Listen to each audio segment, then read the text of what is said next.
Hello दोस्तों, आपका स्वागत है जीए एकेडमी में। आज मैं बात करूँगी कंसर्न लेटर को कैसे फिल करना है, ठीक है ना। और ये पीएचडी के लिए ज़रूरी इसलिए होता है क्योंकि गाइड ये बताता है कि हाँ, आप जो है हमारे अंडर में काम कर सकते हो एज अ रिसर्च स्कॉलर। और हमारे अंडर में प्रोफेसर या फिर प्रोफेसर है तो 8 लोग उसके अंडर में काम कर सकते हैं, मतलब पीएचडी कर सकते हैं। यदि एसोसिएट प्रोफेसर है तो 6 लोग, यदि नॉर्मल असिस्टेंट प्रोफेसर है तो फिर 4 लोग, लेकिन उसको एनरोल कराना पड़ता है बरकतुल्लाह में।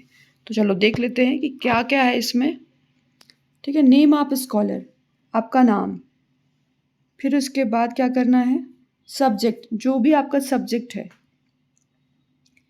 लाइक जैसे मान लो आपका सब्जेक्ट फिजिक्स है, ठीक है, तो फैकल्टी क्या आएगा, साइंस आएगा। Scholar email and mobile number, आपका जो भी नंबर है, मोबाइल नंबर है, सब आपको फिल करना है। फिर वर्किंग प्रेजेंटली, यदि आप वर्क कर रहे हो तो ठीक हो, मतलब ठीक है, यस, और नहीं कर रहे तो नो, ठीक है ना। और यदि आप वर्किंग में हो तो एनओसी अटैच करो। देखो क्या लिखा हुआ है, NOC from the employer at the time of RAC, ठीक है। फिर उसी में एनओसी अटैच करना है, ठीक है। Total number of PhD student register under your supervisor, ठीक है ना, या को सुपरवाइज़र।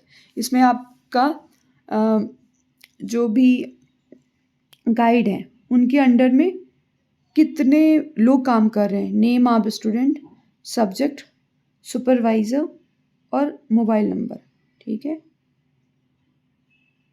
चलो, अब नेम ऑफ सुपरवाइज़र आपने देख लिया। से मान लो आपके उसमें आपके जो भी गाइड हैं वो प्रोफेसर हैं, तो ठीक है ना, तो वो 8 लोगों को नेम फिल करना होगा।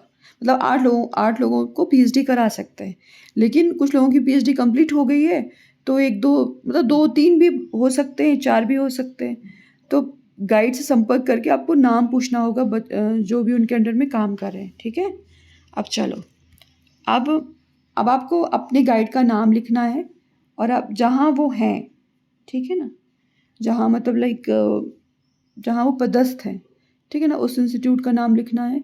प्रेजेंट पोस्ट हेल्ड, मतलब प्रेजेंट में क्या है, वो प्रोफेसर हैं या एसोसिएट प्रोफेसर है या असिस्टेंट प्रोफेसर है, ठीक है।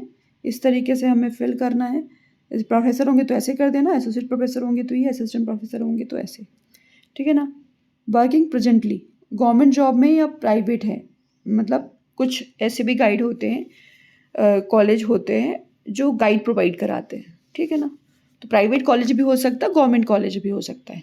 तो आपने कहाँ एनरोल किया है, मतलब आपने किस गाइड को चूज़ करा है, प्राइवेट कॉलेज वाले को किया है कि गवर्नमेंट जॉब वाले, गवर्नमेंट एम्प्लॉय वाले को किया है, ठीक है ना।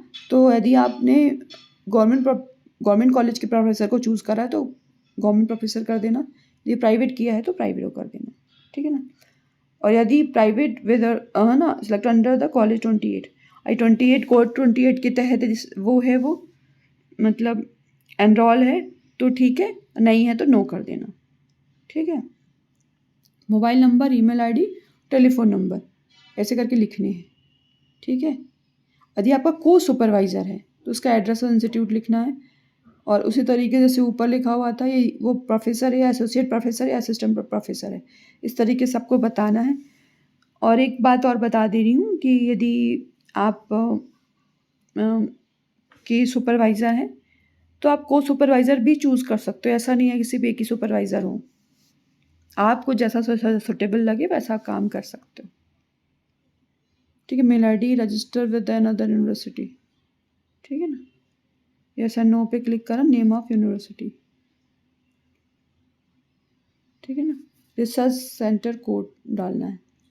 Signature of candidate, signature of supervisor, signature of co supervisor, मतलब जो भी आपके को सुपरवाइज़र होंगे, सुपरवाइज़र सबके साइन करना है। और signature of centre head principal, मान लो आपने बरकतुल्लाह से ही एफिलिएटेड कॉलेज है, मान लो कौन सा, एमएलबी कॉलेज, आपने उसको चूज़ करा, ठीक है ना।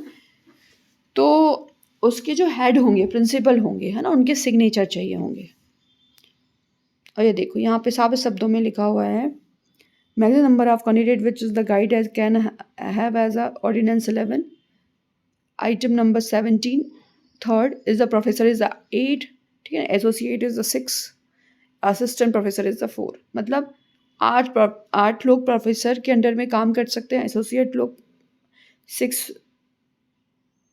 ठीक है ना, 6 लोगों को रिसर्च करा सकते हैं और असिस्टेंट प्रोफेसर 4 लोगों को करा सकते हैं, ठीक है ना। तो ये सारी चीज़ें हैं, और भी ज़्यादा जानकारी के लिए जियो एकेडमी में बने रहें। Thank you.